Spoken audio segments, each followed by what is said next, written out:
అపోస్తుల కార్యములు 23వ అధ్యాయము. పౌలు మహాసభ వారిని తేరిచూచి, సహోదరులారా, నేను నేటి వరకు కేవలము మంచి మనస్సాక్షి గలవాడనై దేవుని ఎదుట నడుచుకొనుచుంటినని చెప్పాను. అందుకు ప్రధాన యాజకుడైన అననీయ అతని నోటి మీద కొట్టుడని దగ్గర నిలిచియున్న వారికి ఆజ్ఞాపింపగా, పౌలు అతనిని చూచి, సున్నము కొట్టిన గోడ, దేవుడు నిన్ను కొట్టును. నీవు ధర్మశాస్త్రము చొప్పున నన్ను విమర్శింప కూర్చుండి ధర్మశాస్త్రమునకు విరోధముగా నన్ను కొట్టనాజ్ఞాపించుచున్నావా అనెను. దగ్గర నిలిచున్నవారు, నీవు దేవుని ప్రధాన యాజకుని దూషించదవా అని అడిగిరి. అందుకు పౌలు, సహోదరులారా, ఇతడు ప్రధాన యాజకుడని నాకు తెలియలేదు. నీ ప్రజల అధికారిని నిందింపవద్దు అని వ్రాయబడి ఉన్నదనెను. వారిలో ఒక భాగము సద్దుకైలును మరి ఒక భాగము పరిసయ్యులునై ఉన్నట్టు పౌలు గ్రహించి, సహోదరులారా, నేను పరిసయ్యుడను, పరిసయ్యుల సంతతి వాడను. మనకున్న నిరీక్షణను గూర్చియు మృతుల పునరుద్ధానమును గూర్చియు నేను విమర్శింపబడుచున్నానని సభలో బిగ్గరగా చెప్పాను. అతడు అలాగు చెప్పినప్పుడు పరిసయ్యులకును సద్దుకైలకును కలహము పుట్టినందున ఆ సమూహము రెండు పక్షములు ఆయెను. సద్దుకైలు పునరుద్ధానము లేదనియు దేవదూత అయినను ఆత్మ అయినను లేదనియు చెప్పుదురు, కానీ పరిసయ్యులు రెండునూ కలవని ఒప్పుకొందురు. అప్పుడు పెద్ద గొల్లు పుట్టెను. పరిసయ్యుల పక్షముగా ఉన్న శాస్త్రులలో కొందరు లేచి, ఈ మనుష్యుని యందు ఏ దోషమును మాకు కనబడలేదు. ఒక ఆత్మ అయినను దేవదూత అయినను అతనితో మాటలాడి ఉండవచ్చునని చెప్పుచు తగువులాడిరి. కలహం ఎక్కువైనప్పుడు వారు పౌలును చీల్చివేయుదురేమో అని సహస్రాధిపతి భయపడి, మీరు వెళ్ళి వారి మధ్య నుండి అతనిని బలవంతముగా పట్టుకొని కోటలోనికి తీసుకుని రండని సైనికులకు ఆజ్ఞాపించెను. ఆ రాత్రి ప్రభువు అతని యొద్ద నిలుచుండి, ధైర్యముగా ఉండుము, యెరూషలేములో నన్ను గూర్చి నీవెలాగు సాక్ష్యమిచ్చితివో అలాగున రోమాలో కూడా సాక్ష్యం ఇయ్యవలసి ఉన్నదని చెప్పాను.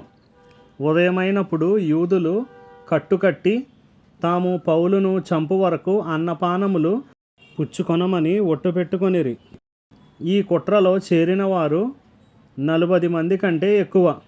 వారు ప్రధాన యాజకుల యొద్దకును పెద్దల యొద్దకును వచ్చి, మేము పౌలును చంపు వరకు ఏమీయూ రుచి చూడమని గట్టిగా ఒట్టు పెట్టుకొని ఉన్నాము. కాబట్టి మీరు మహాసభతో కలిసి అతనిని గూర్చి మరి పూర్తిగా విచారించి తెలుసుకొనబోవునట్టు అతనిని మీ యొద్దకు తీసుకుని రమ్మని సహస్రాధిపతితో మనవి చేయుడి. అతడు దగ్గరకు రాకమునిపే మేము అతన్ని చంపుటకు సిద్ధపడి ఉన్నామని చెప్పిరి. అయితే పౌలు మేనల్లుడు వారు పొంచి ఉన్నారని విని వచ్చి కోటలో ప్రవేశించి పౌలుకు ఆ సంగతి తెలిపెను.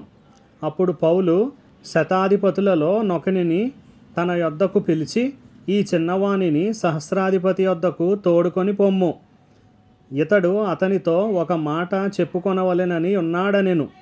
శతాధిపతి సహస్రాధిపతి యొద్దకు అతన్ని తోడుకొని పోయి, ఖైదీ అయిన పౌలు నన్ను పిలిచి, నీతో ఒక మాట చెప్పుకొనవలెనని ఉన్న ఈ పడుచువానిని నీ యొద్దకు తీసుకొని పొమ్మని నన్ను అడిగానని చెప్పాను. సహస్రాధిపతి అతని చెయ్యి పట్టుకుని అవతలకు తీసుకొని పోయి, నీవు నాతో చెప్పుకొనవలెనని ఉన్నదేమని ఒంటరిగా అడిగాను. అందుకతడు, నీవు పౌలును గూర్చి సంపూర్తిగా విచారింపబోవునట్టు అతనిని రేపు మహాసభ యొద్దకు తీసుకొని రావాలనని నిన్ను వేడుకొనుటకు యూదులు కట్టుకట్టి ఉన్నారు. వారి మాటకు నీవు సమ్మతింపవద్దు. వారిలో 40 మంది కంటే ఎక్కువ మనుష్యులు అతని కొరకు పొంచి ఉన్నారు. వారు అతన్ని చంపు వరకు అన్నపానములు పుచ్చుకొనమని ఒట్టు పెట్టుకొని ఉన్నారు.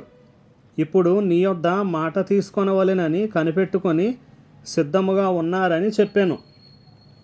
అందుకు సహస్రాధిపతి, నీవు ఈ సంగతి నాకు తెలిపితివని ఎవనితోనూ చెప్పవద్దని ఆజ్ఞాపించి ఆ పడుచువానిని పంపివేశాను. తరువాత అతడు శతాధిపతులలో 2 తన యొద్దకు పిలిచి, కైసరియా వరకు వెళ్ళుటకు 200 మంది సైనికులను, 70 మంది గుర్రపు రౌతులను, 200 మంది ఈటెల వారిని రాత్రి 9 గంటలకు సిద్ధపరిచి పౌలును ఎక్కించి అధిపతి అయిన ఫేలిక్సు నొద్దకు భద్రముగా తీసుకొని పోవుటకు గుర్రములను సిద్ధపరచుడని చెప్పాను. మరియు ఈ ప్రకారముగా ఒక పత్రిక వ్రాసెను.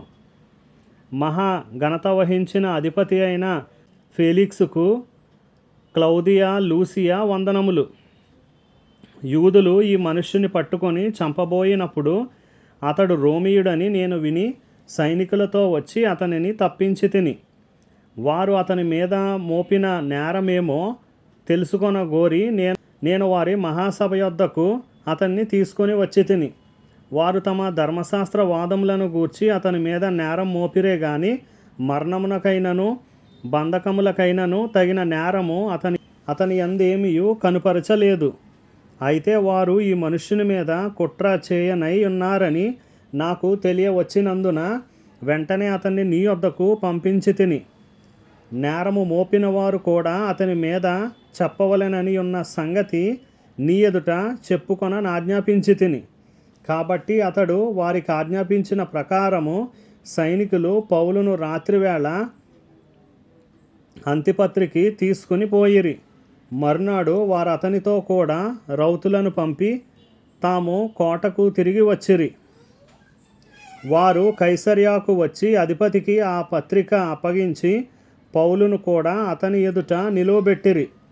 అధిపతి ఆ పత్రిక చదివినప్పుడు ఇతడు ఏ ప్రదేశపు వాడని అడిగి అతడు కిలికియా వాడని తెలుసుకుని, నీ మీద నేరము మోపువారు కూడా వచ్చినప్పుడు నీ సంగతి పూర్ణముగా విచారింతునని చెప్పి హేరోదు అధికార మందిరములో అతనిని కావలియందుంచవలెనని ఆజ్ఞాపించెను.